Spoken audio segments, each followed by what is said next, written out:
Добро утро, вие гледате Гази сутрин, аз съм Николай Байраков и мой гост е министърът на здравеопазването Божидар Пишманев. Добро утро, господин министър. Добро утро и от мен, господин Байраков. Така, искам само да поясня на нашите зрители, че вие сам пожелахте да гостувате в моето студио. Бихте ли обяснили на зрителите защо?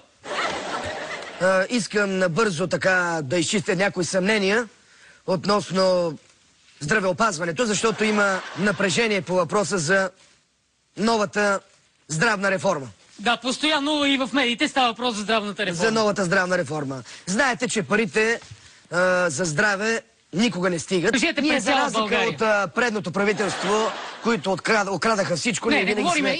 Значи тук не говориме за предното правителство. Не говорим, но хубаво да се спомене, че предното правителство окрадаха парите в здравната каса, в здравното министерство и просто потурчиха здравната реформа. Да, това е така. Само искам да бъдем така директни към зрителите и да кажем, няма пари в здравеопазването. Просто е така да се знае от зрителите, че няма пари. Кажете. Не е точно така. Не, ви го кажете. Кажете го да се знае от министъра. Ние за разлика от предното правителство не крадем. Не е точно така, ще обясня.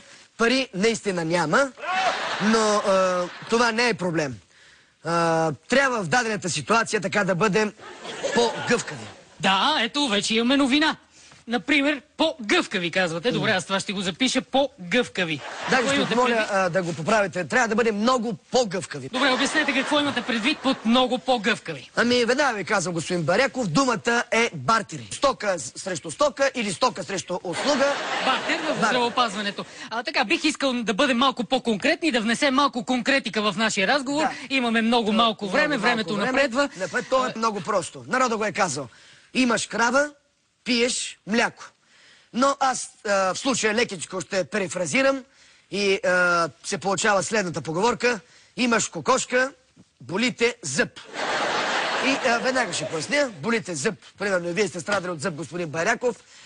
Какво да направиш? Нямаш пари, но те боли зъб, взимаш 2 яйца и отиваш при зъболекаря. За пломба, примерно на зъба. Да, така разбрах ви, господин министър. Нека продължиме по темата, ще записвам внимателно. Казах, значи има хора с такива зъби, има с такива зъби. Значи с такава пломба малка може да отидеш с 2 яйца, но ако ти е по-голяма пломбата, съответно не може само 2 яйцата, трябва да бъдат поне още 3, които да носиш в задния джоб. Значи стават 5 яйца. Но когато ти направят пломбата, трябва да си изжубуриш с нещо, устата, да използваме тази хубава българска дума, да се изжубуриш, запишете се изжабуриш. Значи, и с какво се изжабуриш, нямаш пари да дадеш за спирт нещо за устата, тогава трябва да си носиш, както казах, шише ракия. Която носи се за жабур, обаче се остава на лекаря. Шише дамадже на около 40-50 литра. 40-50 литра? Да. 40 или 50? Да си за ръцете на 45 45. Значи, е добре. 5 яйца, 5 яйца и 45 литра. Но 60 градусова ракия. Да не е под 60. Да не е под 60. Защото и за зъба е добре. И за зъба е добре, и за корена. Пише между 55 и 60. 55 и 60 е добре. На 55 и 60. Имаме новина, уважаеми телевизионни зрители. Една пломба е равна на 5 яйца и 45 литра 60 градусова ракия. Вижте, аз не мога да кажа със сигурност, просто давам, примери. Друг пример да дам. Примерно, щупили сте се левия крак. Не дай Боже, нали? Не дай Боже, ама се случва. Его и на премиера се случи преди... Не дай Боже пък за премиера, това е много да не се повтаря. Какво правим, ако се щупите крака? Колите прасето и го носите в къщата на вашия личен лекуващ лекар на адресната, съответната адресна регистрация. Защото ако вече щупите и десния, трябва да заколите и петела. И пак 2 яйца. Значи има разлика ляв, десен крак. Разбира се, е важно да уточним зрителите. Как няма да има левия си отляво, а десния си отдясно? Още повече, че тежестта и отговорността пада повече на десния крак. Логично е да е по-скъпо. Десния, затова логично на десния, освен прасе и значи пишем ляв крак. Колко яйца казахте? Яйцата винаги са по 2, минимум. 2 яйца. 2 яйца, прасе. 1 прасе. Да. За десен крак, това е за сега за левия. Значи лесно се помни плюс петел. За десния, да. Същото, но плюс петел. като петела трябва да е червен. Да, знаете, ние журналистите, шофьорите винаги страдаме от едни и същи проблеми. Аз точно за това искам да ви попитам. Шишите за хемороида. Точно така. Колко ще струва една операция, например? И сега за хемороиди става вече малко по-сложно. Бартера е доста по-сложен. Трябва да си дадете автомобила, но това говорим за операция, първа операция на хемороид. Значи при първа операция на хемороид давате автомобила си. Един автомобил. Един автомобил. Върват ли двете яйца с автомобил или... Да, те плюс две яйца, това вече си е ясно. Няма за какво да я пита да го повтаряме пред зрителите. Ние не повтаряме за разлика като тройната коалиция едни и същи неща. То беше повтаряне, 4 години, едно и също, като стара грамофонна плоча. И крадене. Добре, обаче, господин министър, иска да ви питам нещо много важно. Сега, над 99% от операциите в България са неуспешни. Какво правиме при втора операция? Над 99% операции бяха неуспешни при предходното правителство, господин Баряков. При нас са 95%. Неуспешно, което виждате една голяма разлика.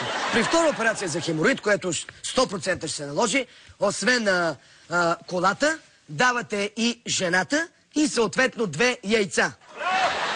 Какво правим при киста на задника в такъв случай? Там вече се плаща, господин Баряков. Кистата си е киста. Предното правителство имаха по 3-4 кисти. При нас сега са само по една.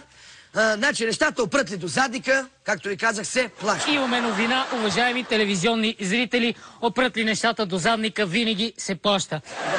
Господин министър, само да стиснем ръцете, искам пред зрители, за разлика от тройната коалиция, ние винаги, каквото кажем, го винаги обещаваме. подавате ръка. Подаваме ръка. Което е факт. Било за киста, било за каквото, но подаваме ръка. Което е факт. Така, искам да ви питам, какво правиме при така по-сложните, по-тежките операции?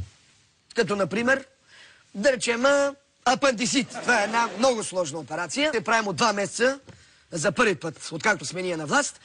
Много просто какво се изисква при апендицит. От вас се иска нотариален акт на апартамент, прехвърлен на лекуващия лекар. Добре, обаче много е важно къде се намира апартамента. Сега едно е да имаш в Люлин апартамент, друго е да имаш в центъра. Да. Нали? Всеки при предното управление щяха да искат апартаментите да са в центъра.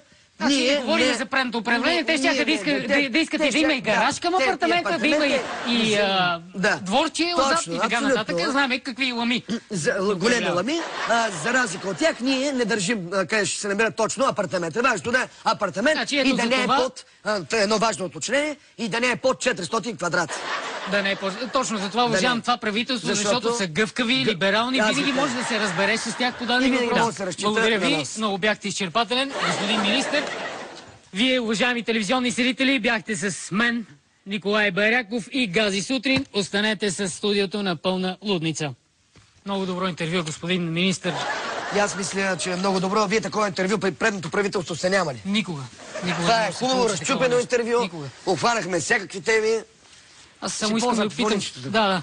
Само искам да питам, имаме ни гъбички тук, дали бихте ги погледнали? Да, от разстояние само, господин. От разстояние. Да. Имам какво? Имам тук, съм взел едни яйчица на... Гъба е. Гъбичка. Това е гъба. Седете, гъба е. Сложно е това. Може ли да ми обърнете малко внимание?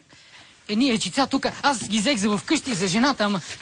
Ето, това саламче. Онзи ден го пуснаха в магазина. Малко е, господин Байряков. Малко е. Ако може и колекцията от снимки на господин Борис. Не. Те са ми...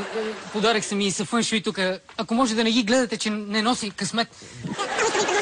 Тук едно килимче. Чипровска отваря, балканска. Много е хубаво килимчето, но малко е. Малко е. На Кирил Маричков първата китара. Малки крипче, тук е стъргал. Само една струна. Малко е. 15 литра гроздова ракия, много добра. Имате гъбички. Кинете само да видите това. Много добре. Нещо страхотно, хубаво е, но малко. Няма да малко. Това за гъбичка е малко. Ако може една снимка да добави поне една, вентилатор. Чисто нов е лятото, 2-3 пъти съм го пускал в студиото, като беше тройната коалиция още. Пак ми е малко, разбира. Това са 50-60 гъбички. не може да разкладаме. Маслинова палма. Хубава е палмата, вколо ще ми пасне точно под на теракотата.